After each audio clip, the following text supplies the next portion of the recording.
Welcome. You've just stepped into a space where the night never really ends and where the hum of empty hallways and the flicker of old lights become the only company you'll ever have. Tonight's theme is the night shift, those quiet hours when the world above sleeps and the world below starts to wake. These are real stories, confessions from people who worked when no one else was watching. Janitors, security guards, late-night clerks, each of them thought they were alone, until they realized they weren't. But these stories aren't like the ones you scroll past at 3 a.m. These won't fade when you turn off your screen. They stay. In the hum of the lights, in the corner of your room, in the silence after you stop listening. Soft pause, faint echo of dripping water. Most people who find this channel never remember to subscribe. Maybe they get too scared halfway through. Maybe they don't make it to the end. What about you? What time is it where you are right now? And where are you watching from? Tell me in the comments and if you're still awake when this is over. Now, let's begin.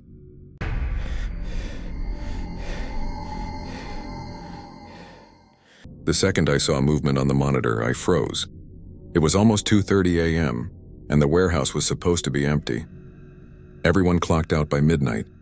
Only I stayed and the night guard. One man, 12 cameras, and a whole lot of silence. At first I thought it was a moth. The cameras in Bay 6 always picked up dust floating through the air, glowing little specks that drifted past the lens like ghosts. But this was different. The shape was darker, taller, and it moved. I leaned closer to the screen, squinting through static. Someone was standing near the far wall next to the storage racks. Just standing there. I checked the schedule again just to be sure. No one was supposed to be here. Bay 6 had been locked since last week. Corporate said the floor was being refinished, so they sealed it off. I still had the key hanging on my belt. A cold shiver rolled through me. I reached for the intercom mic. "Hey, who's in Bay 6? No answer. The figure didn't move. I tapped the mic again. "This area's restricted. Identify yourself." Static. The camera flickered, and when it came back, the figure was gone. My heart started hammering. I told myself it was just a glitch. Those cameras were ancient. The tech guys said the system looped old footage sometimes. But then why was the timestamp still counting? I grabbed my flashlight and the master keycard. My boots echoed across the empty concrete as I made my way through the corridor. The air smelled faintly of oil and cold metal, the usual warehouse smell, but heavier tonight, staler. When I turned the corner toward Bay 6, the motion sensor light above the door clicked on, that sharp metallic snap. I don't know why, but the sound made me stop dead. The door was closed, chain padlock in place. Everything looked normal. Still, I could feel something behind that steel door. Like heat from a running engine, that quiet hum in the air that doesn't come from any machine. I pulled out my radio. "Control, you seeing anything on camera 6? Silence. "Control, come in, only static. We don't lose signal in this building." "Not ever." I hesitated, then unlocked the padlock. The door groaned as I pushed it open, metal scraping metal. The smell hit me instantly, like damp concrete and burnt rubber. The room beyond was pitch black. My flashlight cut through the darkness in a narrow beam, slicing across the empty floor. Dust floated like snowflakes. Rows of stacked crates stretched out toward the back wall. "Hello?" My voice echoed. "Nothing." I stepped inside. My boots crunched over grit. The air felt thick, heavy in my chest. I swept the light left to right, over racks, over pallets, over shadows. Then the beam landed on something that didn't belong. Footprints. Dark, wet prints. Bare feet. By the look of them, crossing the dust toward the far wall. I followed the trail slowly, every nerve screaming not to. My flashlight trembled in my hand. The prints ended right at the wall and then disappeared. Like the person had walked straight into it. I reached out and touched the concrete, cold, solid. And then, knock. Soft. From the other side. I jumped back, nearly dropping the flashlight. Another knock. Same spot. Deliberate. I stared at the wall, heart slamming in my throat. The knocks came again, 3 this time. Slow, spaced out, like someone was trying to get my attention. "Who's there?" I whispered. Silence. Then a faint scrape, like fingernails dragging along the concrete from inside the wall. My flashlight started flickering. I took a step back, breath shaking. "This is private property." "I'm calling the cops." The scraping stopped. The light steadied. For a moment, everything was still again. I exhaled, my pulse pounding in my ears. Maybe it was a pipe expanding. Maybe rats. Maybe. The intercom above the door crackled. A man's voice whispering, "Don't turn around." Every muscle in my body locked. The voice wasn't coming from my radio. It was coming from the wall speaker, the one that hadn't worked since I started this job. I swallowed hard, frozen in place. My breath fogged the air in front of me, though it wasn't cold a second ago. The voice came again, softer this time. "He's behind you." I spun around so fast my flashlight beam scattered across the floor. Empty space. Nothing there. I stood shaking for what felt like minutes.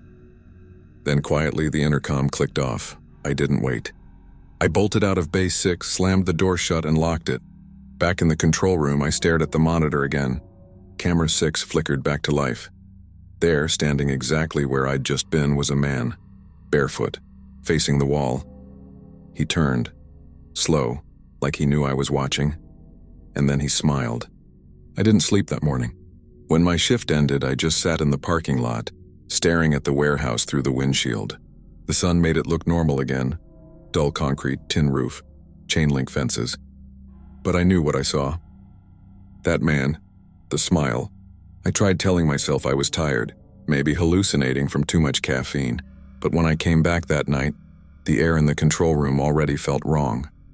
Warmer, thicker, like the building itself was holding its breath. The first thing I did was rewind the security feed. Every camera worked fine, and except Bay 6. That one glitched out at 2:37 a.m. right after I'd left the room. The footage just cut to black for 4 minutes. When it came back, the room was empty again. No man.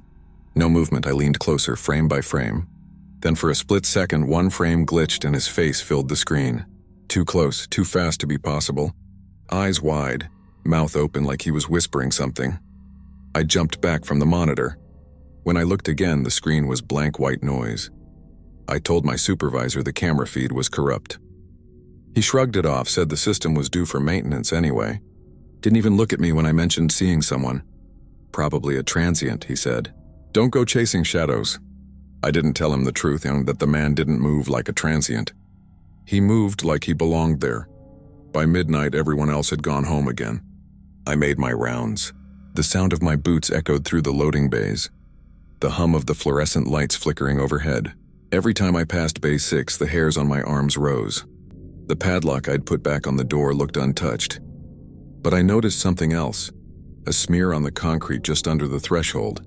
A dark, wet streak, like something had been dragged. I shined my flashlight down. It wasn't oil, too dark, too thick. I crouched, touched it with a gloved finger. Sticky. My stomach turned. I wiped my hand on my pants and backed away. That's when I heard it, went from inside Bay 6. A voice, low, ragged, singing. I froze. The sound was faint but clear enough to recognize words, or maybe just fragments. A tune with no melody, no rhythm, like someone humming through cracked lips. I pressed my ear to the door. The voice stopped. Then, after a few seconds, tap, tap, tap, right against the other side of the steel. My hand shook as I pulled out my radio. "Control, this is Unit 12. I've got movement in Bay 6 again, no response. Just that faint static hiss. I started backing away when something clattered from inside. A heavy crash like a metal drum hitting the floor. That did it. I unlocked the door, yanked it open, and swung my flashlight inside. Empty. Everything looked the same. The same rows of crates, the same footprints in the dust, the same wall. But the smell had changed. Rot.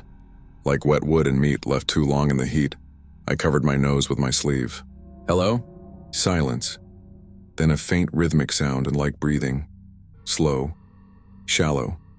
Coming from somewhere near the back.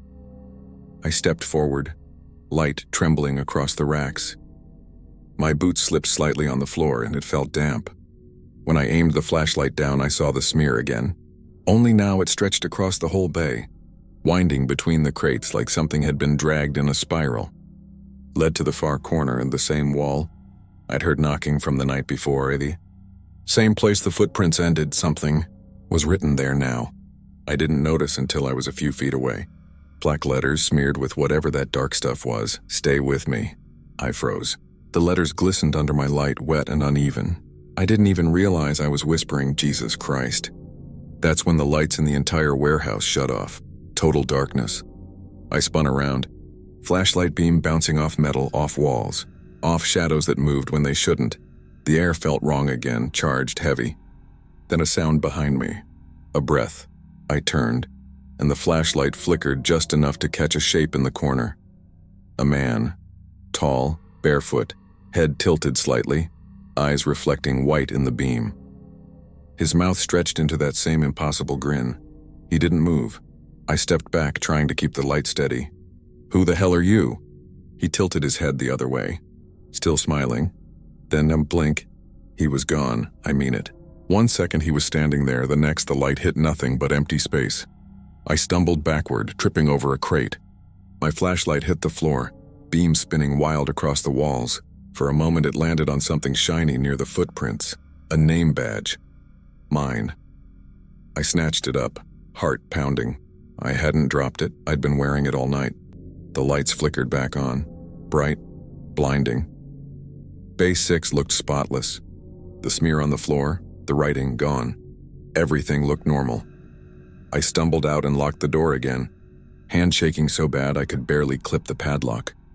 I stayed in the control room after that, watching the monitors, waiting for something, anything, to happen again.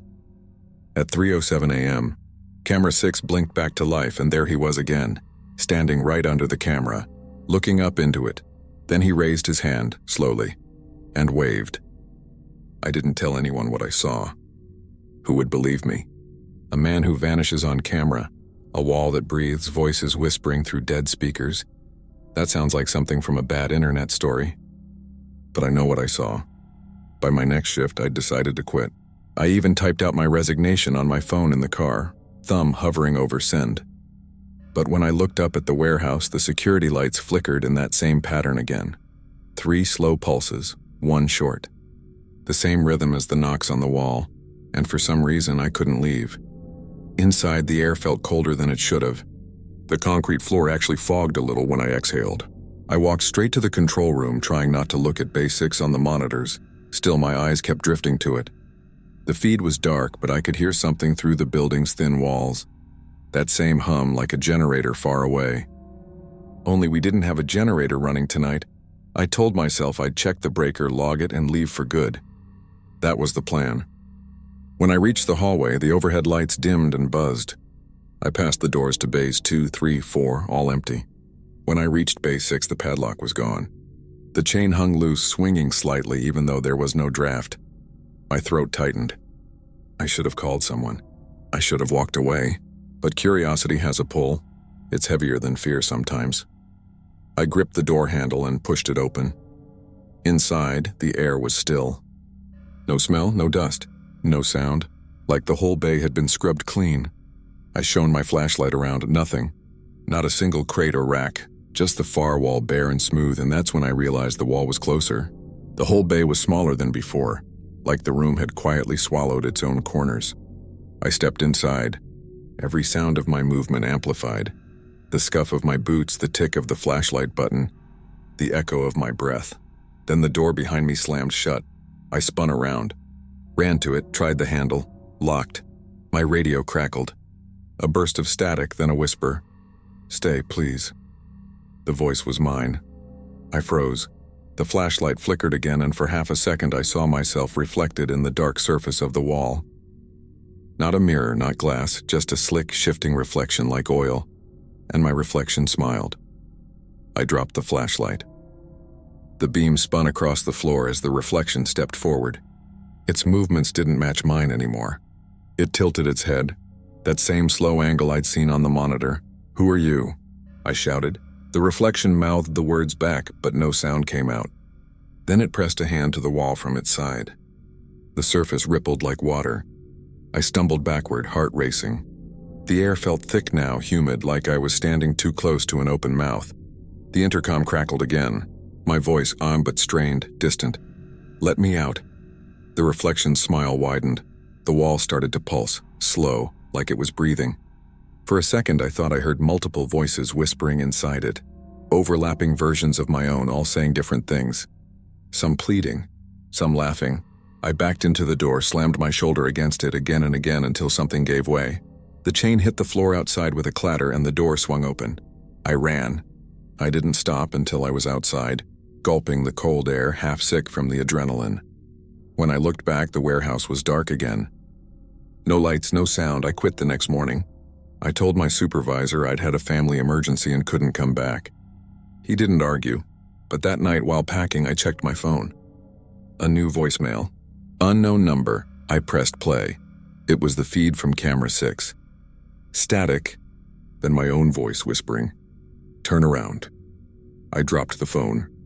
The screen lit up on its own, showing the camera feed in real time. Bay 6.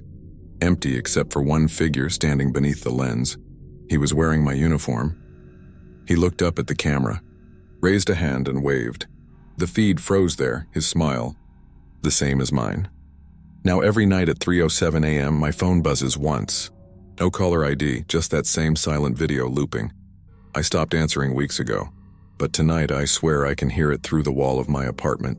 A faint tapping, 3 slow knocks and 1 short. Same rhythm, same message. He's waiting for me to come back.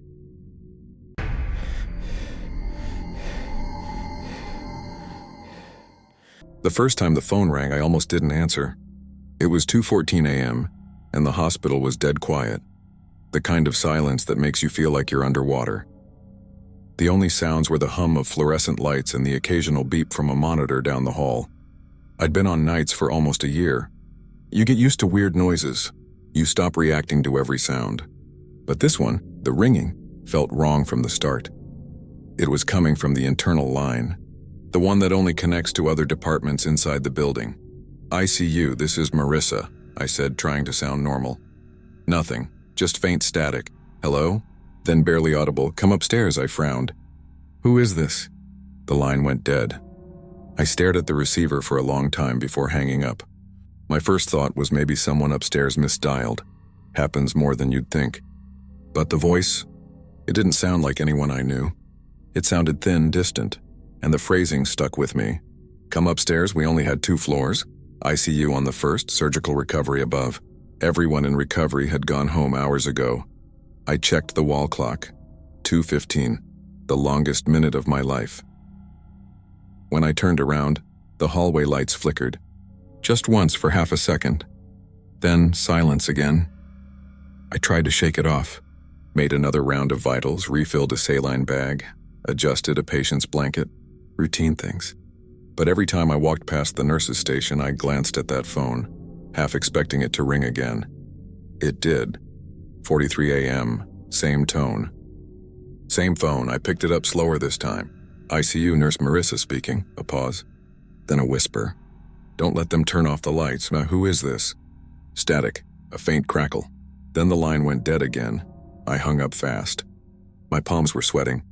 I wiped them on my scrubs, staring at the call log. The display read, "Room 733. We don't have a room 733. Our top floor ends at 720. I picked up the receiver again and dialed the number back. Nothing. Just a faint hum, not a dial tone. Just an empty sound, like air moving through a hollow space. "Marissa, you good?" I nearly jumped. It was Don, the night tech, walking past with a cart of linens. "Yeah," I lied. "Phone's acting weird." He gave me a half smile. Everything's acting weird in this place after midnight. I watched him disappear down the hall and tried to laugh it off. But the unease in my stomach wouldn't fade. I told myself I wouldn't answer if it rang again. But when it did, at exactly 3:07, I froze and picked up anyway. The voice came through immediately this time. "It's too dark up here." I swallowed hard. "Who is this?" "What floor are you on?" No answer. Just a faint sound in the background, like breathing. Not gasping, not crying. Just slow, shallow breaths. My skin prickled. "If you need help, you have to tell me where you are." Nothing. Then quietly, "You left the light on in the wrong room." I turned and looked down the hallway. Every light was on except for the last one. Room 109. The door was slightly open. I told myself it was a coincidence, that maybe a bulb had burned out, maybe a patient had rolled onto the switch. But my body didn't believe it. My pulse was hammering as I walked toward it step by step. The air got colder with every foot. When I reached the door, I nudged it open with my shoulder. The room was empty.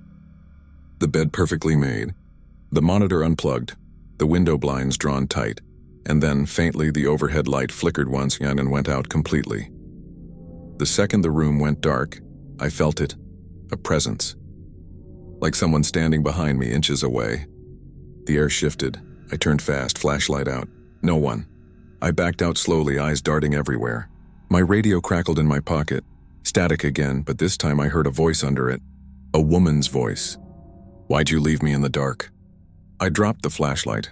The light rolled and stopped against the wall, beam cutting across the floor, landing on something under the bed. A shoe. White. Nurse's issue. I bent down. There was a name tag clipped to the laces. E. Torres. R in my chest went tight.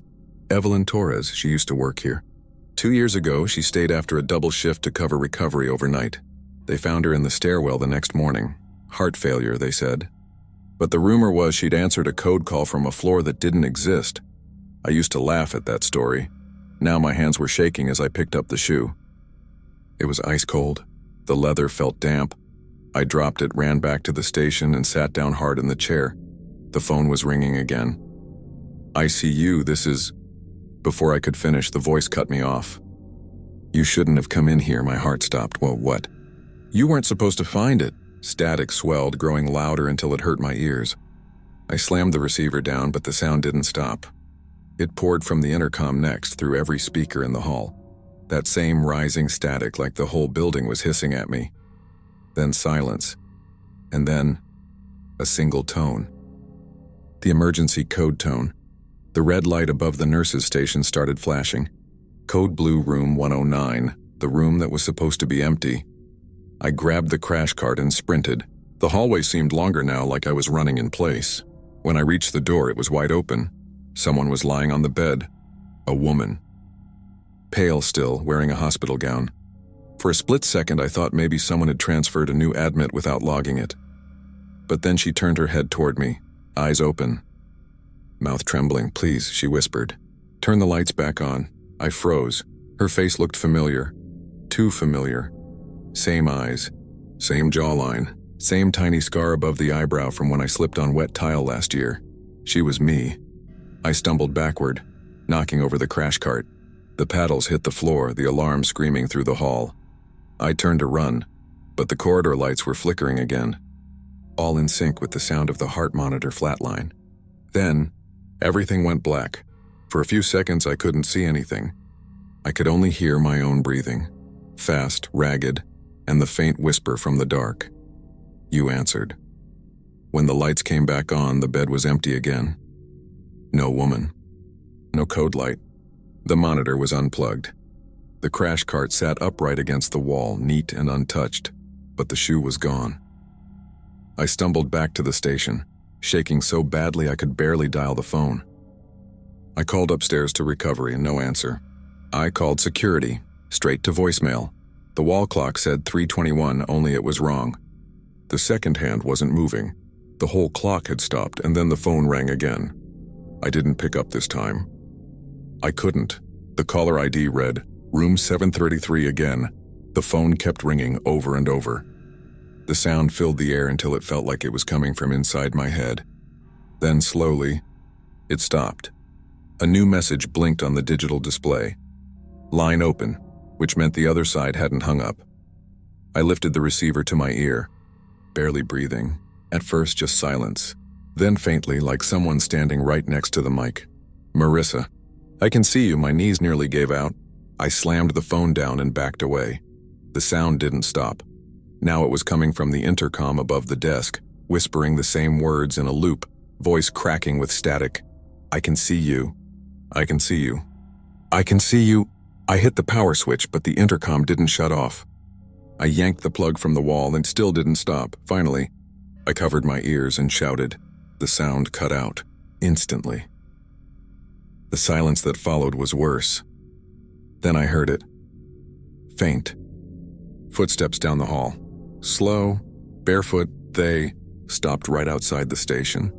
Forced myself to look. Through the frosted glass window, I could see the outline of a woman, thin frame, hair tied up in a bun. Her hand pressed against the glass, leaving a faint print. Then she leaned closer until her mouth touched the window and whispered, muffled but clear, "Come upstairs." I didn't remember running, but suddenly I was in the stairwell, gasping for air, my hands shaking so hard the flashlight beam danced across the walls. My heart wouldn't slow down. Every time I blinked, I saw her silhouette behind that glass, that pale outline whispering, "Come upstairs." I pressed my back against the cold concrete wall, trying to breathe. The stairwell smelled like disinfectant and dust. I told myself I just needed to get to the lobby, to the security desk, to anyone else. But when I tried the door leading to the first floor, it didn't budge. Locked. I yanked it harder. Nothing. The handle felt warm. Too warm. I moved up the stairs, one flight at a time, just to find another exit. My shoes squeaked on the linoleum, echoing through the stairwell. I hated how loud it sounded, how obvious. When I reached the landing for the second floor in recovery, the air felt heavier. The emergency light above the door flickered. I shouldn't have opened it. I knew that. But something in me, curiosity, maybe fear, pushed me to swipe my badge anyway. The reader beeped. The lock clicked. I pushed the door open. The hallway was pitch dark except for one flickering light at the far end. Everything smelled sterile, but under it was something else. Damp, sour, like something had been left to rot. "Hello?" My voice came out small, shaky. No response. I should have gone back. I didn't. I started walking down the corridor past the empty nurses' station. Everything looked abandoned. Beds stripped bare, monitors unplugged, chairs pushed against the walls. The silence was so deep I could hear my own pulse in my ears. Halfway down the hall, the phone on the wall started ringing. That same tone, the internal line. I froze, staring at it. The sound was sharp, cutting through the stillness. It stopped after the third ring. Then another phone started ringing farther down. Then another. The sound bounced from room to room like something was walking ahead of me, picking up phones and setting them down again. I gripped my flashlight tighter. "Who's there?" No answer, just the last phone ringing, coming from behind a closed door on my right. The nameplate was faded, but I could just make out the number. 733. My stomach dropped. I pushed the door open slowly. Inside was a patient room. Small, square, window covered by blinds. The only light came from the hallway behind me. There was an old rotary phone on the nightstand. It was ringing. I stepped closer, breath shallow. The label on the base read, "Property of St. Catherine's Medical Center." That was the old name of this hospital, before they rebuilt and renamed it, before room 733 was supposed to exist. I picked up the receiver. My hand was trembling. "Who is this?"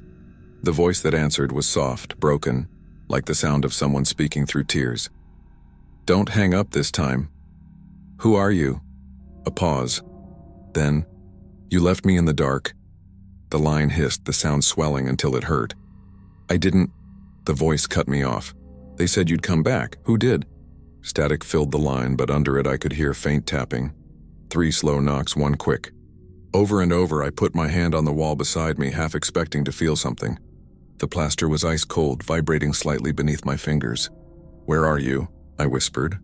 The voice said, "Look under the bed." Every part of me wanted to hang up, to walk away, but I couldn't. I crouched down, flashlight trembling as I aimed it beneath the bed. At first, nothing but dust and old wrappers. Then on something white, a patient wristband. I reached for it. The plastic was brittle, old. The name printed on it, E. Torres, the same nurse. The same name. My breath caught. I turned the band overs and froze. Someone had scratched another name into the back with something sharp. Marissa. The lights went out. Everything. The phone. The hallway, the emergency bulbs, all dead at once. I stood there in pitch black silence. Then the phone clicked in my hand, not ringing. Breathing, slow. wet. Then a whisper right against my ear. "You're next." I dropped the receiver. It swung from the cord, hitting the wall with a dull thud. I backed away until my shoulder hit the doorframe. My flashlight wouldn't turn on. I hit it over and over, shaking it, but the batteries were dead. Then I saw a faint glow under the door across the hall. Someone was in there. I ran. My shoes slapped the floor, echoing like gunshots. I pushed into the next room.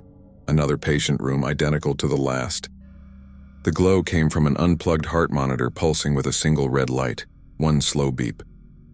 Then another. The rhythm matched my heartbeat. I reached for the power cord. Before I could pull it, a hand clamped down on my wrist.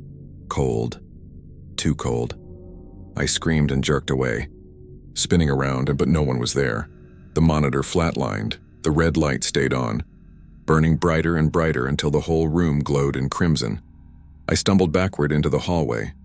Every phone on the floor started ringing again. A deafening chorus of shrill, overlapping tones. I covered my ears and ran for the stairwell.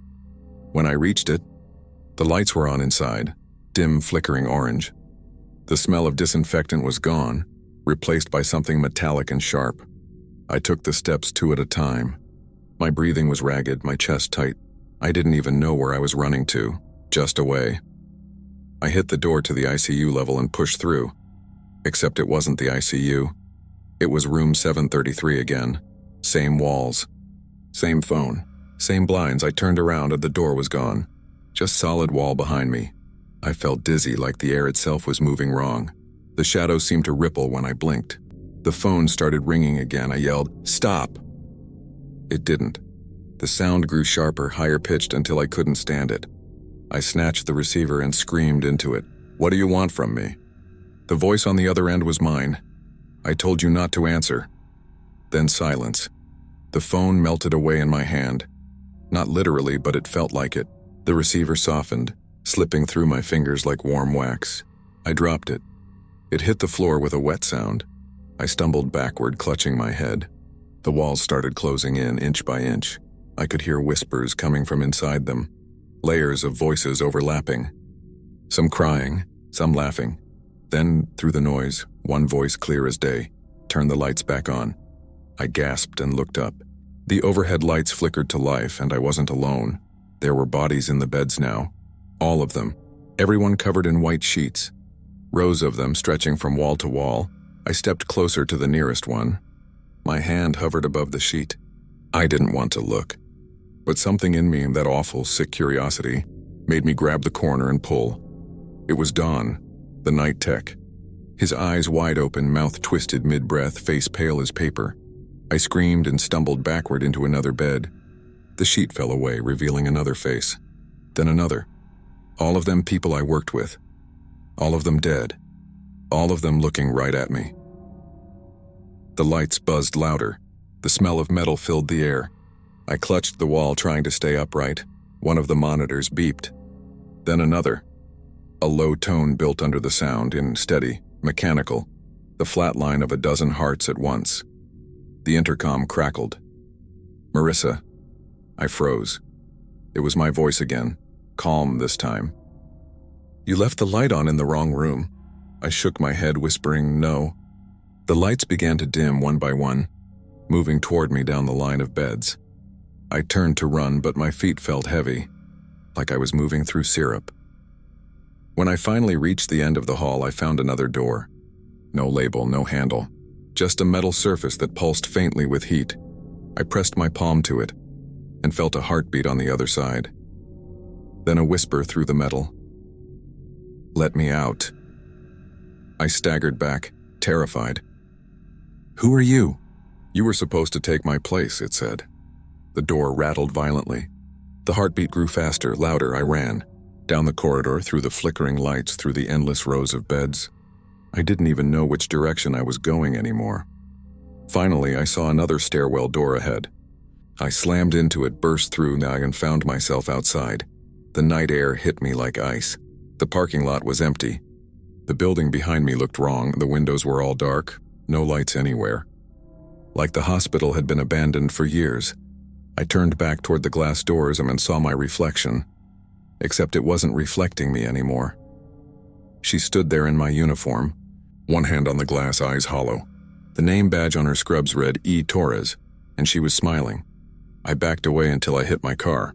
I fumbled the keys, got inside, locked the doors. My hands wouldn't stop shaking. When I finally looked up again, she was gone, only the dark building staring back at me. I sat there for what felt like hours, too scared to move. Then my phone buzzed, an unknown number. I shouldn't have answered, but I did. The line was quiet for a few seconds. Then a whisper I'll never forget, "Come upstairs."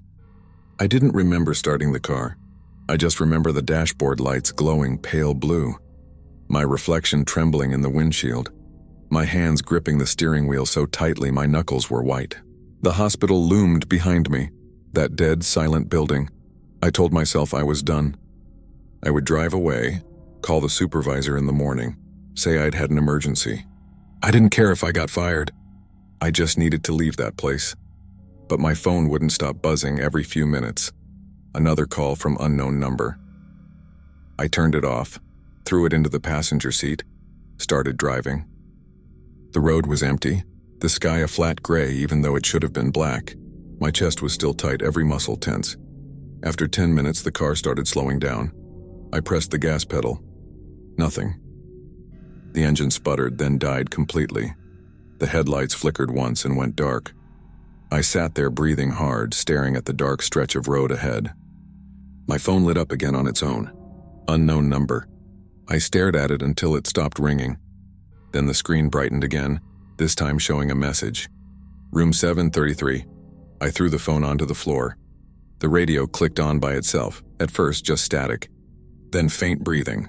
Then my own voice whispered through the speakers, "You shouldn't have left." I slammed my hand against the power knob, but the radio didn't shut off.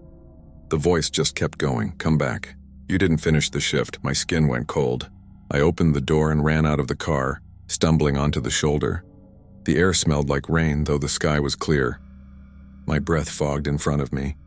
I looked back. The hospital was still visible on the horizon, closer than it should have been. No matter how far I drove, I hadn't really left. The phone started ringing again, from inside the car this time. The sound echoed through the empty road, sharp and too loud. Then, faintly, I heard another phone ringing behind me, inside the hospital, through the night air. My feet started moving before my brain decided to. I walked back toward the building, each step slower than the last. I couldn't tell if it was curiosity or guilt pulling me. That awful, magnetic guilt that comes from not answering when someone begs you to. The front doors were unlocked. Inside, everything smelled faintly of bleach and cold dust. The lights were dim, running on backup power maybe. The reception desk was empty. The phones were ringing again. All of them. Every desk, every hallway overlapping in a shrill, chaotic echo. I pressed my hands over my ears. "Stop!" And they did, all at once. The silence that followed was worse. Then a single phone started ringing. Farther down, deeper inside. Room 733. I knew it before I saw the number. The elevator doors slid open by themselves with a low chime. Inside, the display glowed. 7, we only had 2 floors. The inside smelled like burnt metal.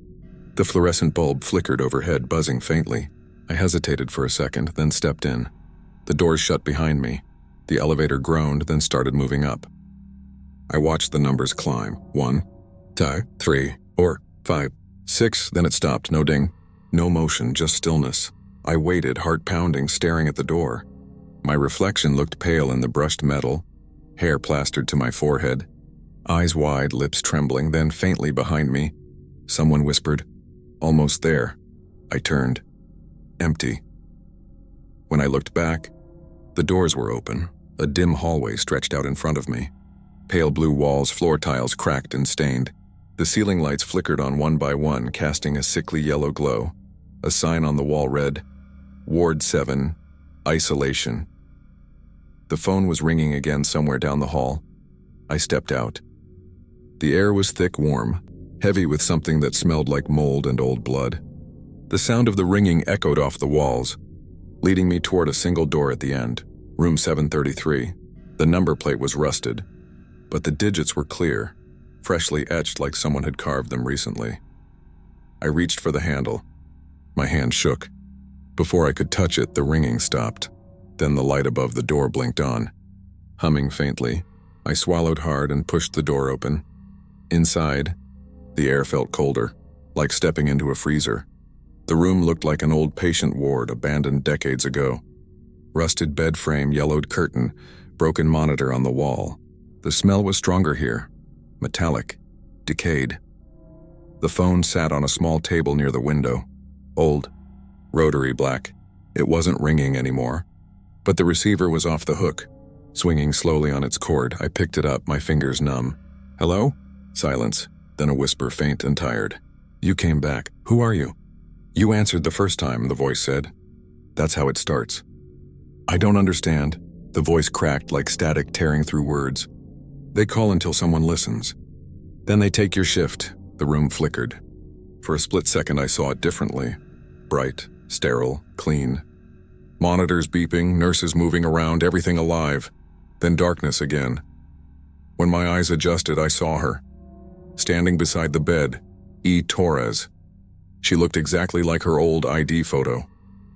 Same smile, same tired eyes. Only now her skin was pale gray, her lips bluish. "You left me," she said quietly. I don't even know you." She tilted her head, a sad smile. "You do now." The lights flickered again, and suddenly she was closer, inches away. Her eyes were empty, like all the light had drained from them. "You were supposed to answer," she whispered. Her hand brushed my arm, ice cold. I jerked back, stumbling against the wall. "What do you want?"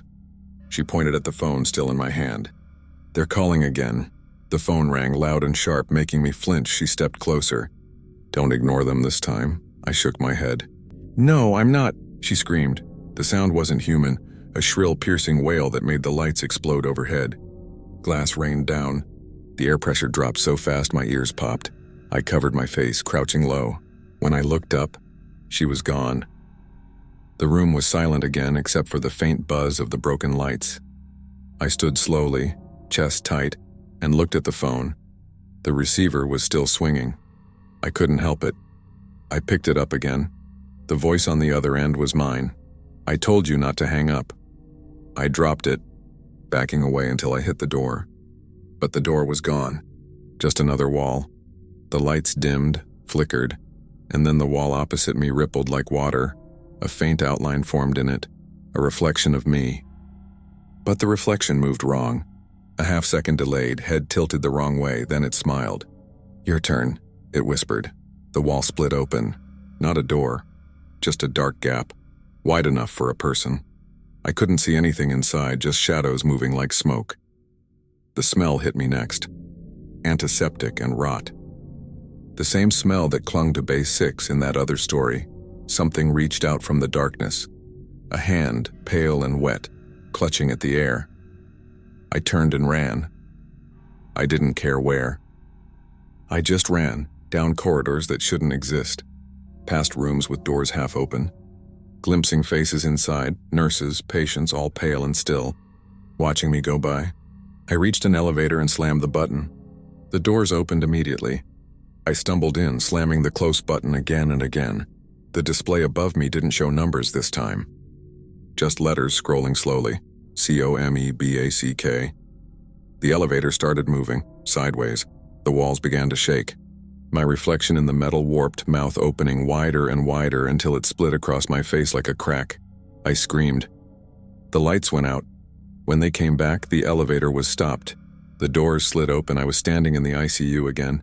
Everything was quiet, bright, normal. I almost cried from relief. The phones were still. The monitors beeped softly. The wall clock ticked like nothing had ever happened. I walked to the nurse's station, barely breathing, hands trembling. My reflection in the computer screen looked exhausted. My name badge glinted under the light. Marissa L. RNI reached for the phone to call security, to call anyone. Before I could dial, the intercom crackled. Code blue, room 733. I froze, the voice announcing it was mine. Every monitor in the ICU flatlined at once. The overhead lights flickered. The clock stopped ticking. The phone started ringing again. I lifted the receiver, knowing I shouldn't. ICU, I said. My voice sounded strange. On the other end, a woman whispered, "Please, turn the lights back on." And that's when I saw the reflection on the glass partition across the room. It wasn't me anymore. It was her, Torres, standing exactly where I was. Phone in hand, lips moving in sync with mine.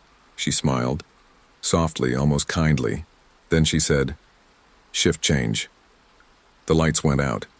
When they came back, I wasn't in the ICU. I was standing in room 733, phone on the nightstand ringing again. This time I didn't hesitate. I picked it up. "ICU, this is Nurse Torres speaking."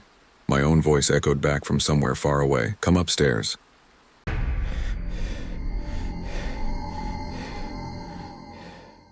The night they assigned me to sub-level B, I remember the elevator doors taking longer than usual to open. Like the building itself didn't want to let me down there. It was my second week on night shift at St. Mary's. Graveyard hours, literally. I'd been filling in for a tech who'd broken his ankle, and everyone else had smirked when they heard I'd pulled morgue duty. Just paperwork and temperature checks, they'd said. Bodies don't complain. They never mentioned the smell. It wasn't rot exactly, not yet. More like metal and ammonia, a taste that coated the back of my throat. The second the elevator doors slid open, the air hit me. Cold enough to sting, faint hum of compressors working somewhere deep in the walls. Sub-level B had no windows, no cameras. The hallway lights were motion-activated, buzzing to life a few at a time as I stepped out. There was a faint echo under my boots, the sound that empty spaces make. The morgue door was marked by peeling vinyl letters. Pathology, storage. B, someone had scratched the B into something that almost looked like a 6. I swiped my badge, the lock clicked, and a gust of freezer air rolled out. Inside, the room looked the same as any other morgue. Stainless steel drawers lining the walls, 2 empty gurneys in the center, and the faint hiss of ventilation that never quite stopped. My clipboard said I just needed to check temperatures and verify tags on 3 occupants. I was halfway through logging the first one when I heard a metallic clink behind me. I turned, expecting one of the drawer handles had snapped back from pressure, but nothing moved. I shrugged it off and went back to the clipboard. Another clink. Then a soft, hollow thud like something shifting inside metal. The sound came from drawer B6. I swallowed, forcing a laugh. "Probably the compressor," I muttered. Still, I walked over. The handle was frosted with a thin layer of ice. The tag read Doe Male, Unidentified, 4371. My breath fogged as I leaned closer. For a second, I thought I saw movement. In the thin seam where the drawer met the frame, just the faintest twitch. I stepped back fast enough that my clipboard clattered to the floor. The room went silent again except for the hum of the freezer units. I waited. Counted to 10. Nothing. Air pressure. I said out loud, like saying it would make it true. I finished the checklist as fast as I could, heart still thudding. When I was done, I shut off the inspection light and started for the door. That's when I noticed the digital temperature display blinking red. It read 18 degrees when it should have been 38 degrees. Then it flickered. 16 to 13 to 10 to. The hum from the compressors deepened, turning into a low growl that vibrated through the floor. Frost began to creep along the inside of the glass on the storage cabinets. I hit the control panel. It didn't respond. A single drop of condensation slid down the metal wall, freezing mid-path. And then, beneath the mechanical noise, I heard something else, a faint, rhythmic thump-thump-thump like knocking coming from inside drawer B6. I froze, listening. It wasn't random. It was 3 slow knocks, pause, then 1 short one, 3 long, 1 short. The same pattern they used upstairs for the maintenance signal. "Who's there?" I whispered. The knocking stopped. I waited, heartbeat filling my ears. Then slowly, the handle on B6 twitched downward just once. I backed away, palms sweating despite the cold. If this is a joke, it's not funny. No answer. I grabbed the radio clip to my belt. "Dispatch, this is Evan in sub-level B. Are there maintenance staff scheduled down here tonight?" A burst of static. Then nothing. I tried again. "Dispatch, do you copy?" The speaker hissed, then crackled with a voice, but not the dispatcher's. "Temperature's dropping too fast," a man's voice said softly. "Don't open it." Then silence. I stared at the radio. "Who is this?" No response. The compressor hum stopped altogether.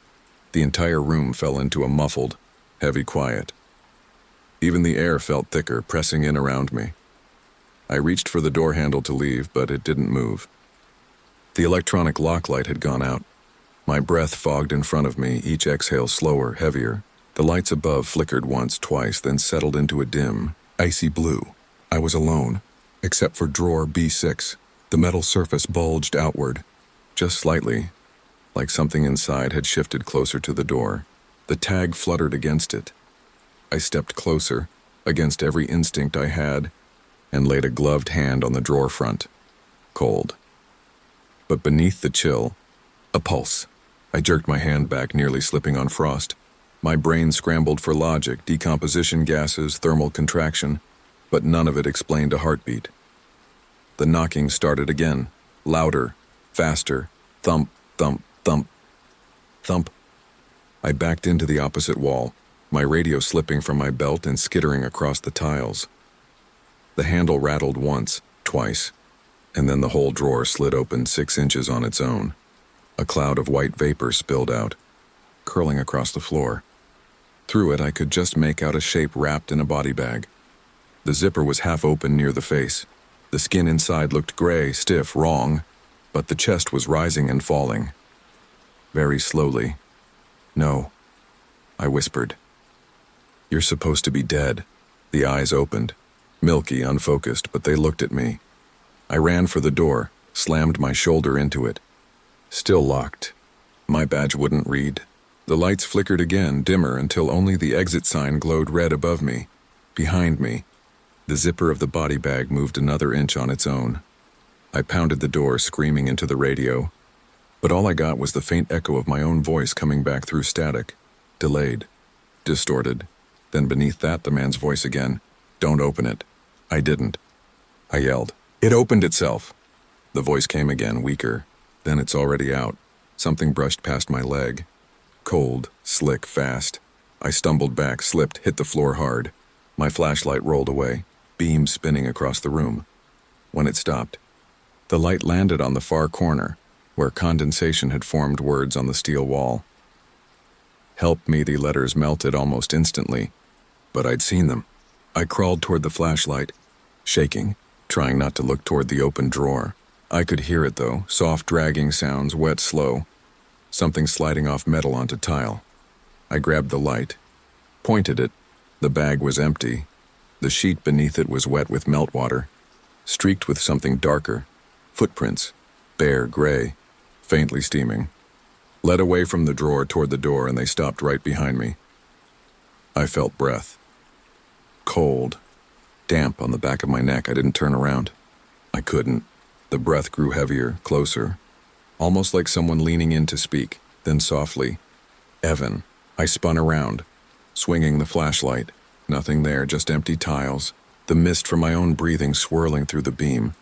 But the footprints, they now led back to the open drawer, like whatever it was had gone back inside. The temperature monitor blinked again. 38 F, back to normal. The compressor kicked on with a low hum. Everything sounded ordinary. Too ordinary. I stood there for a full minute, listening, waiting for something else to happen. Nothing did. Finally, I walked over, hands shaking, and pushed the drawer closed. It slid smoothly, sealing with a dull click.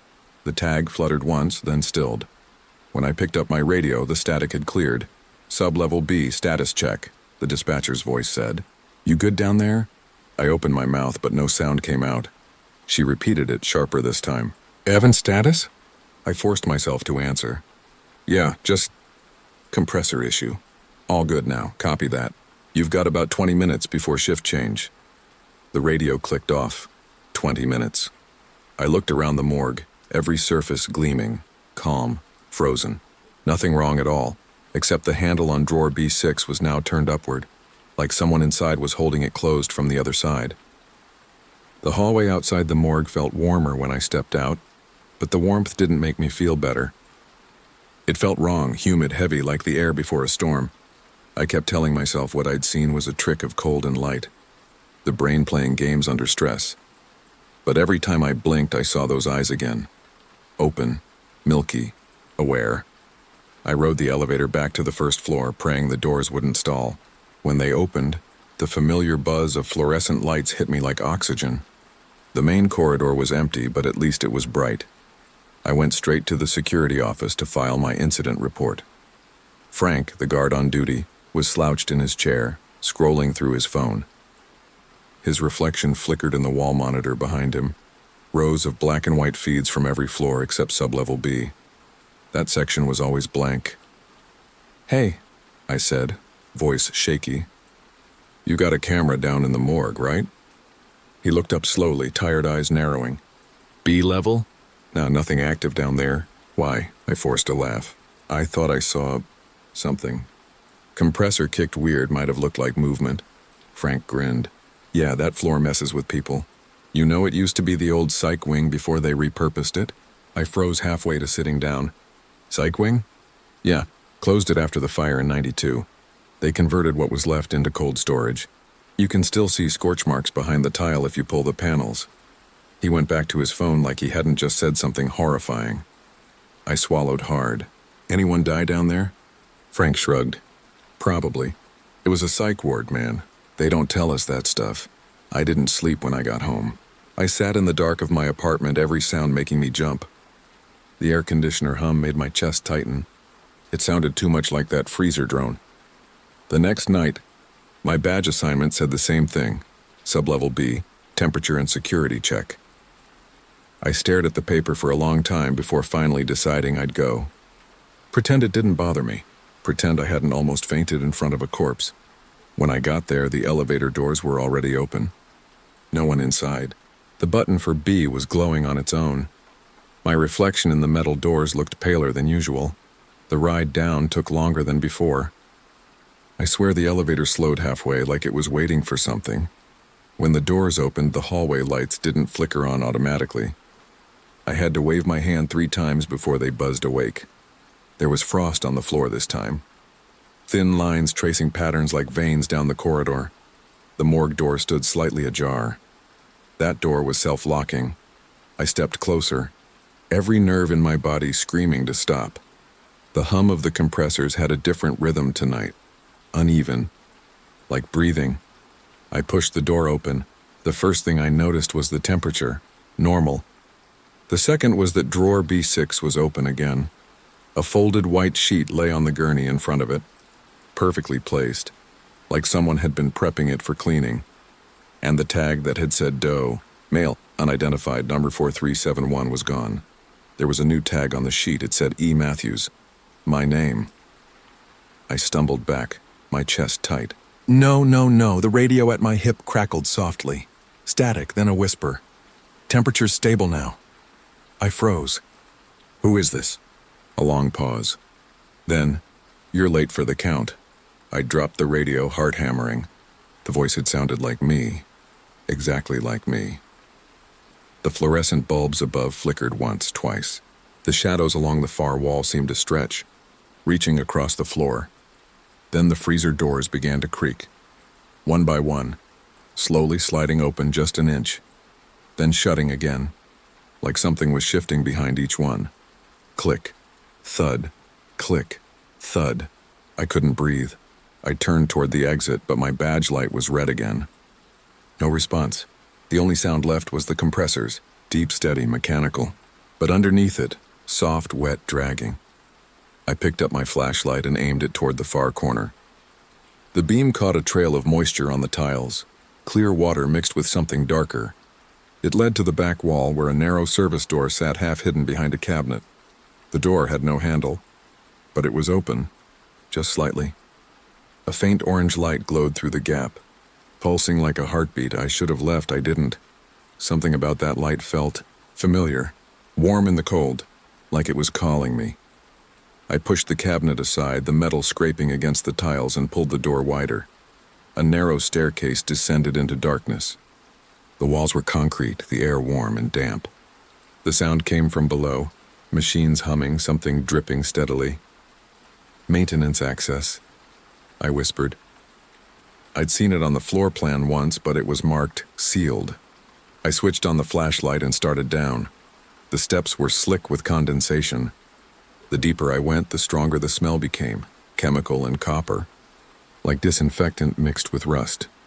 At the bottom, the staircase opened into a small chamber lit by one flickering bulb, and there, against the far wall, was another bank of morgue drawers, older ones. Rusted, unnumbered, the compressor unit beside them vibrated softly, frost creeping across the metal, and in the middle of the floor, a single gurney, on it, an empty body bag, half-zipped. A paper tag dangled from the zipper pull. I leaned closer, heart in my throat. The tag said 4371, the dough. Before I could step back, the bag twitched. I stumbled, nearly falling over my own feet. My flashlight beam shook violently, cutting across the room. The zipper moved an inch, then stopped. I whispered, "You're supposed to be dead." The air shifted behind me. I turned. There was someone standing at the base of the stairs. A man, barefoot, skin gray-blue, like freezer burn. His hospital gown hung in tatters, sticking to his body. His eyes were cloudy, but they were focused on me. He took one step forward, bare feet slapping wetly on the floor. "Stay back," I shouted. He tilted his head. His jaw moved like he was trying to speak, but the sound that came out was a low, rasping exhale. Then, without warning, he lunged. I turned and ran up the stairs. The sound of his footsteps following, slow at first, then faster. I hit the top, slammed the door shut, and shoved the cabinet back in place. My chest heaved, lungs burning, through the metal. I heard faint scratching. Then the compressors upstairs shut off again. The silence returned. I turned the flashlight back toward the main room and nearly screamed. Every drawer in the morgue was open, not all the way, just enough to see pale hands hanging over the edges. A dozen of them, maybe more. The air was thick with the smell of brine and something sweet underneath, like spoiled fruit. I backed away slowly, whispering to myself over and over, "It's not real. It's not real." Something dripped onto my shoulder, cold, sticky. I looked up. A smear of condensation ran across the ceiling, only it wasn't condensation. It was blood, thin and dark, spreading like veins above the lights. The power surged, the lights flaring white, then dying completely. Total darkness. The only sound was breathing. Not mine. Close. Behind me. I swung the flashlight wildly, the beam catching a flash of pale skin before something knocked it out of my hand. It skittered across the floor and went dark. Hands grabbed my jacket, ice cold, rough. I screamed and ripped free, slamming into the door, hitting it until the badge reader blinked green. It opened. I ran. The hallway lights flicked on one by one as I sprinted past, each buzzing to life too slowly, like the darkness was chasing me. When I finally dove into the elevator, I slammed the one button over and over. The doors inched shut. Something hit the other side, hard enough to dent the metal. Then again, and again. A final hit made the entire elevator shake. Then silence. The ride up felt endless. I pressed my back to the corner, shaking, whispering prayers I hadn't said since I was a kid.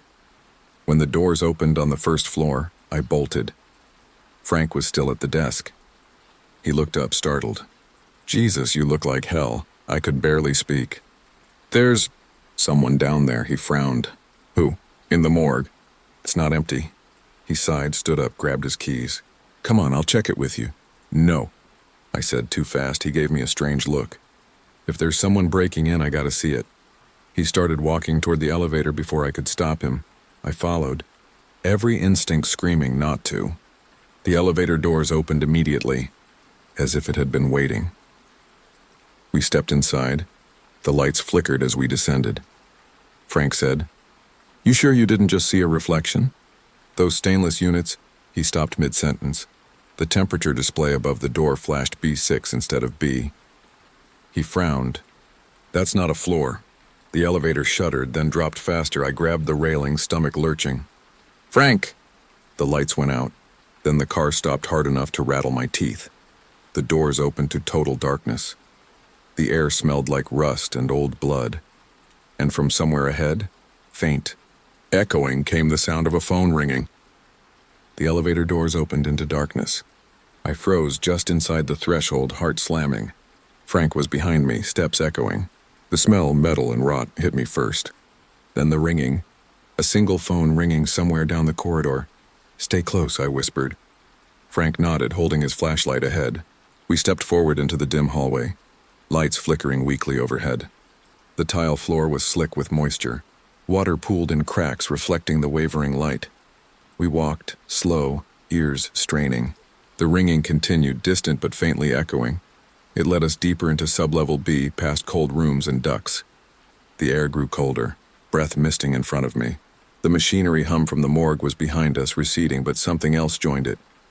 A low mechanical groan like something under strain. Then the corridor forked. One branch continued straight. The other veered down a narrower path marked Service Oi Decon. The phone's ringtone was stronger down that narrow path. I took the lead. Frank followed. At the end of the path was an old metal door, half open. The ringing came from inside. I pressed my hand to the cold frame. The room beyond was small, walls lined with glass-fronted cold boxes, biohazard signs peeling. In the center, a desk held a rotary phone, disconnected, dusty, but it was ringing. I approached, voice shaking. "Hello?" The ringing stopped. The only sound was my breath, my heartbeat. Then, from behind me, a drawer slammed shut. I spun. One of the cold boxes was open, frost spilling out. A body bag peeked from inside, pale, stiff, zipper half down. My flashlight caught something in the bag, a hand curled with fingers splayed. I swallowed. "Don't move," Frank whispered. "We need to leave now." But before either of us could move, the phone on the desk picked back up, a whisper, quick and sharp. "Count them." I froze. "Count what?" Another drawer slammed, elsewhere in the room. Frost clouds billowed. My pulse felt deafening. Frank grabbed my arm. "We're getting out," he said. I reached for him. Then all the cold box's doors slammed open with synchronized force. Sheets of frost exploded outward. The body bag in the center slid forward, dragging across the floor. I screamed. Hands shot out of boxes. Limbs, gaunt skin, fingers, grabbing for me and Frank. He pushed me back. We stumbled toward the door. The corridor outside was gone. In its place was complete darkness, broken only by the flicker of a distant light behind us. We ran. Cold fingers brushed my arms. Ice crawled along my spine. The whispering, voices overlapping, bun pressed in. "Count them!" "Count them!" Frank slammed the door, trying to close it, but it caught. Something heavy pressed on it from the other side. I threw my shoulder. The latch clicked. The door slammed shut. In the sudden quiet, the phone on the desk went silent. The cold box's doors creaked closed. The hum dropped. We backed out into the hallway, breaths ragged. My flashlight beam danced over walls. Every vent, every shadow looked alive. I reached for my badge scanner, still red. Frank's was too. Nothing responded. We took off. We ran through corridors that curved strangely, doors that had not been there before. I heard heavy footsteps behind us, doors creaking open, something breathing. At one point I glanced back, saw a pale figure in the darkness watching. Just standing. Finally we burst into the morgue room itself. The drawers were all open. Everyone. Hands, arms, bodies, slick, pale, clinging to their edges. Frank yelled, "Go!" I ran past him, diving toward the exit door. I slammed into it. It swung open. I escaped. When I turned to look back, Frank was still in the room, bathed in pale light, surrounded by limbs reaching out. The door slid shut behind me. I ran up the elevator, pressing one over and over. The doors closed just before more coils of frost could enter. When the doors opened on the first floor, I didn't look back. I bolted past security, through the lobby, out into the parking area. I stopped only when I was outside, breathing in cold air, skin burning. I pulled out my phone. No signal, no messages, no calls. I walked to my car, locked the doors, sat inside trembling. My reflection in the window didn't look quite right. A smear of frost clung to the glass behind me. I reached back, nothing. Then the building behind me lit up. The front lobby glass glowed. Security lights flickered. Through the glass I saw movement. Shadow shapes going up and down corridors. Lights in rooms where there should have been none. I looked down at my badge clipped to my shirt. The ID name E. Matthews. My stomach sank. I should have quit that night. But when I looked back toward the morgue entrance, the lights were dimming. The last thing I saw before I drove away was a silhouette at the entrance. Tall, pale, legs bare and feet bare. It raised a hand as if waving. Then the lights died. And when I drove past later, the morgue entrance was dark, sealed. No sign of life, no sign of entry. But sometimes I swear I hear footsteps behind me in my dreams or a whisper. Count them. I never want to go back.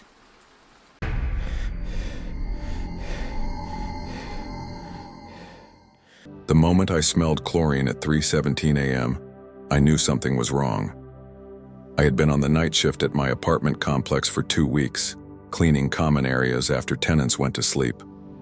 Strange noises were part of the job. Pipes groaning, cats scratching in the walls, soft footsteps echoing in empty hallways.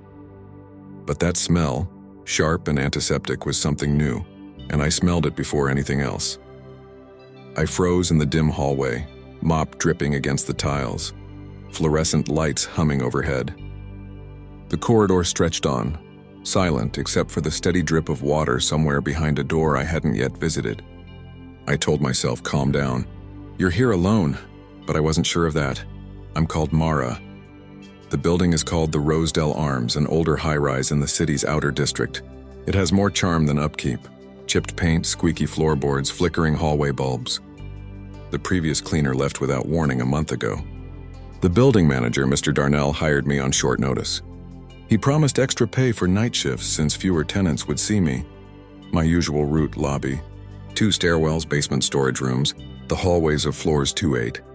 I'd start on the top, descend, do the lobby last so I could leave through the main entrance. Tonight, though, I'd loop down into the basement earlier than usual because the cleaning schedule had me sanitize the mechanical room and service corridors. I carried a mop, bucket, cleaning solutions, latex gloves, a small flashlight clipped to my belt. I started at floor 8. It was quiet, humidity slightly heavy. I wiped handrails, vacuumed mats, sprayed disinfectant. The air smelled faintly of mildew and stale air, typical in an old building. No one about. Security cameras rarely cover the back stairwell, so I was aware of every little sound. Then descending to floor 7, I heard a soft thudding from below, like footsteps, or maybe pipes shifting. I paused, ear to the stairwell shaft. Nothing. I shrugged it off, telling myself old buildings make noises. By the time I reached floor 3, I was halfway through, when I realized I'd left the service corridor mop in the supply closet instead of bringing it down. I took the side stairwell toward the basement earlier than planned. The basement door is heavy steel, always cold to the touch. I hesitated, then reached for the handle. It was unlocked as usual. Inside was dim, bare bulb overhead, shadows pooling in corners. The humid air smelled of concrete, dampness, and that metallic chlorine undertone. I flicked on my flashlight. The beam caught plumbing pipes, stacks of boxes, old broken furniture, utility panels. To the left was a corridor labeled maintenance and staff only. To the right, more storage. Somewhere beyond that, deeper still, the building's cleaning crew supposedly had a small break room and locker area, but I thought guard staff held keys to that. I was told only to clean the corridor and mechanical access, not go further. I set my bucket down, squirted disinfectant, and started wiping walls and floors. Then midway, I heard a scrape. It was faint, like a chair leg dragged across concrete or metal scraping. I snapped my head toward the corridor I'd passed a moment before. My flashlight flickered, my heart hammered. I told myself it was rats or shifting pipes. I'd seen rodents in storage before. I took a breath, steadied the beam, and continued. I turned to rinse the mop in water from a utility sink I found tucked behind a supply shelf. The water in the basin looked odd. In the dim light, it seemed tinted faintly pale blue. I froze, hands over the mop wringer, then I smelled it, chlorine. Stronger now, my skin prickled. I dropped the mop. Its head sloshed into the water. The tint dissipated, but my gut twisted. I left the mop there and grabbed my phone to take a picture, just in case. But the light from the screen seemed to flicker, as though electromagnetic interference played tricks. The battery dropped from 82% to 80% in a blink. I frowned. I backed into the hallway, flashlight sweeping. The corridor extended deeper into darkness. At the far end, I saw a barely open door, slanted just enough to leak a thin line of pale light into the hallway. I didn't remember there being a door there. I took cautious steps toward it. The air got cooler. My breath clouded faintly. An odd hum pulsed, like steady ventilation or a low-frequency sound I couldn't quite register. I edged closer. The door creaked slightly as I pushed, revealing a narrow stair descending further down, deeper than the known basement. It sloped into darkness, the pale light from above failing to reach far. I swallowed hard. That room, that stairwell, wasn't on my map or instructions. Still, I couldn't resist. I shone the flashlight down the stairs. Concrete steps, damp streaks on the walls, pipes running along overhead. At the bottom, a vague shape. A door, maybe. Or a corridor. Hard to tell. Confession, I've always been curious. Regret it now, I took a step down. The stairs moaned beneath me. Dampness clung to walls, faint drip-drip echoes. I climbed 5 steps. The odor of chlorine was stronger. My nostrils burned. I felt lightheaded, dizzy. I hesitated, hand on the railing. The beam of light in my hand shook. At the bottom, I saw a silhouette, thin, bent perhaps. It moved, I jerked backward, stumbling. The flashlight spun, clattering its beam over the stairwell wall. My heart pounded, I forced myself to look again, nothing. The shape gone, I told myself, your eyes are playing tricks. I climbed back up fast, nearly tripping. I slammed the hidden door shut, locked it in my mind. My hands shook. The chlorine smell lingered in my nostrils. I ran back through the corridor toward the mop, left debris behind. I whirled toward the staff corridor. The pale fluorescent bulb overhead flickered. I heard voices, low murmurs, too muffled to decipher. My breath quickened. I leaned against the wall, listening. The voices groaned louder, like someone talking below a curtain of concrete. I edged closer to the voice's source, the maintenance corridor. The door at its end was cracked, the voices coming through faintly. I placed my ear near the crack. "Finished tonight?" someone asked. "Not yet," another voice replied. "Bring it down." My blood ran cold. Something was being moved downstairs. I backed away. I didn't want to know more. Then a metallic clang. A heavy object set down. I jolted. I ran, past boxes, utility panels, storage racks, trying to find the ladder shaft back up. I passed the mop sink. Water still blue-tinged, faint fumes rising. I ignored it. I needed to get out. I saw the exit door leading to the main basement corridor, but it was closed. I pushed. Locked. I heard footsteps behind me in the darker corridor I had come from. They were slow, deliberate. I pounded on the door. Locked. The footsteps grew closer. The voices muffled. I prayed someone would enter on the other side. Nothing. I heard a key turning. I spun around. The door behind me, that secret stair door, now ajar, pale light spilling. The footstep came down steps, one after the other. "Hello?" I gasped, voice cracking. No reply. I ran toward the janitor's supply closet next to me. I forced the door open, climbed inside. The voice is now in range, just outside the closet wall. "She's close," one hissed. I crouched, breathing shallow. Pressing my ear to the wood, electric fear pulsed through me. Then the knob rattled. I held my breath. The door creaked open slowly. A shadow crossed the opening. A hand reached in. Long fingers, pale, I screamed, lunging across boxes. The door shut with a bang. I almost knocked myself unconscious. I sat on the floor of the closet, shaking. I listened. Nothing now, silence, minutes passed. My chest heaved, I crept out inch by inch. The corridor beyond empty. My brain screamed to run up. I darted to the exit door, but again locked. I turned toward that hidden stair door. To my relief, it was slammed shut from the outside. I walked along walls with my hand out. The drip-drip of water, the harsh hum of fluorescent light. I reached a stairwell that looked familiar, leading up. I climbed, 2 steps at a time, marking every creak. My flashlight and phone in hand, I burst into the lobby. The front door was locked. I yanked it, jammed. The building was sealed at night by security. I heard someone behind me ascending the stairwell. Footsteps calm, measured. I darted behind a potted plant near the reception desk. Heart pounding. I fumbled my phone, trying to call 911, no signal. The footsteps passed by the receptionist desk area, empty. Then they came into the lobby, slow stride, echoing. My blood froze. A tall figure emerged from the stairwell entrance. Pale face, dimly lit, wall of shadow behind. The fluorescent lights flickered overhead, making his features blur. He looked at me. He stood still. I watched him, paralyzed. The smell of bleach, cleaning chemicals, sharper near him. He tilted his head. His eyes, dark, hollow. No emotion. I wanted to run, but legs wouldn't move. He pointed to the basement door that led further down. "Come," he said, voice soft, calm. I shook my head, throat dry. He raised one hand. The pale smell of chlorine cut through the lobby air. I gasped, tried to scream. He vanished. No footsteps. No sound. I ran to the front door, yanked. Still locked. I banged on it, no response. The building was silent. With trembling fingers, I dialed Mr. Darnell's number from memory. No answer. I looked up. The lobby cameras, one light flickered. I realized I had cleaned most of those areas. I knew where cameras were, but none seemed to be recording now, either disabled or cut. I crouched near reception, phone pressed to ear, panic in every breath. After maybe 10 minutes, the door to the basement stairwell opened. He came up slow steps, looking at me. I scrambled back. He stopped at the bottom of stairs, silhouette in the gloom. Then he turned and walked away, as though descending again into the hidden depth.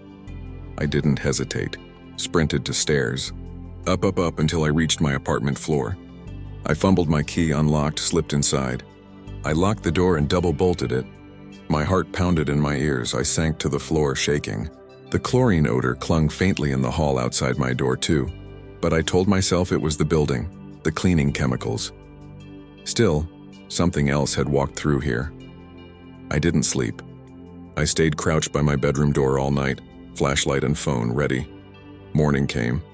I forced myself out, went to the lobby depressed, saw Mr. Darnell at his office. I tried to ask him about locked doors, basement access, cleaning crew below.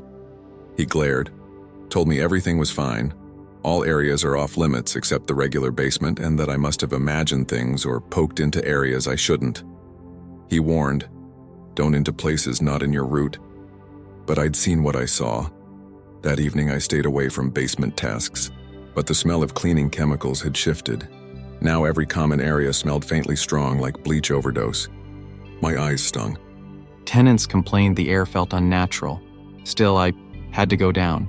Friday night, scheduled to deep clean lobby and lower levels. I resisted going into hidden corridors. I decided I'd stay to the known path. At 2 a.m., carrying my mop, I walked to the basement entrance the usual way. The heavy door was ajar. Strange. I pushed it open. Inside, tile floor, storage racks.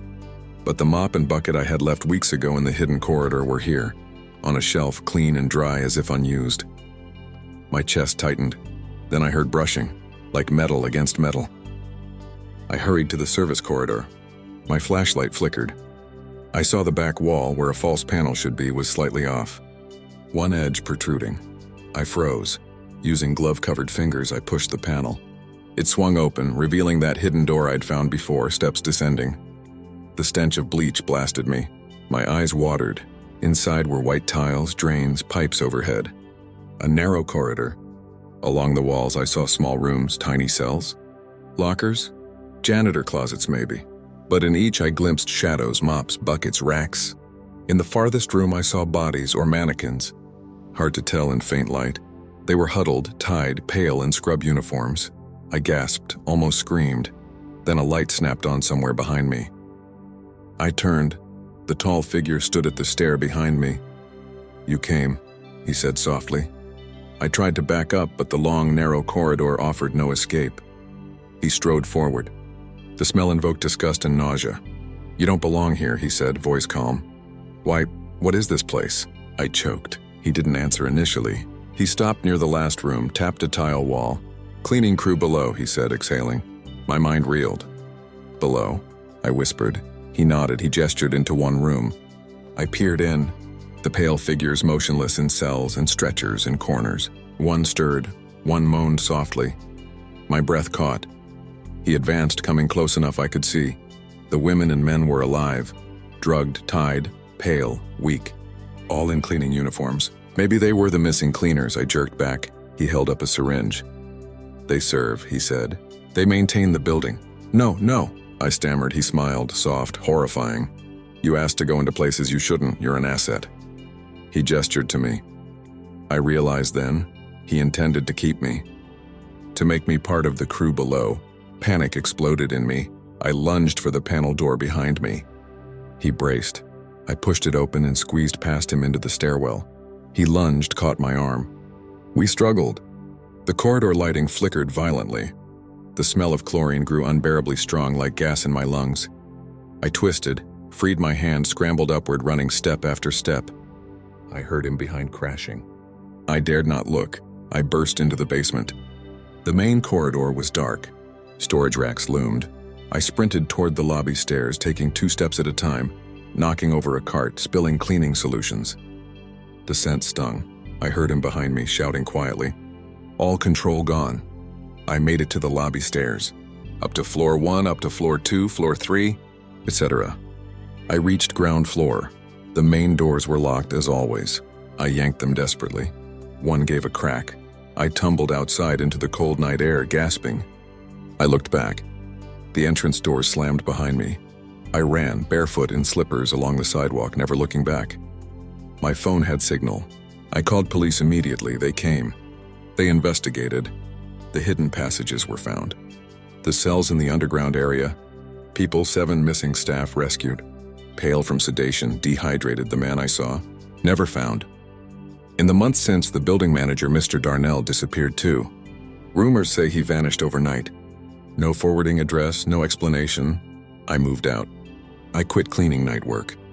I sleep with lights on, but sometimes late at night, I dream of that corridor below. Its bones of concrete, the scent of bleach, the shadowed rooms, the silent faces. One thing haunts me most when I dream. I'm always holding a mop. In my dream, the panel opens, and beyond it, I hear his voice in the darkness. Join the cleaning crew below. I wake, gasping, and now, sometimes, I smell chlorine in my apartment. I live in fear he's still looking. For me. Because I opened that door. Because now I'm part of the crew below, whether I want to be or not.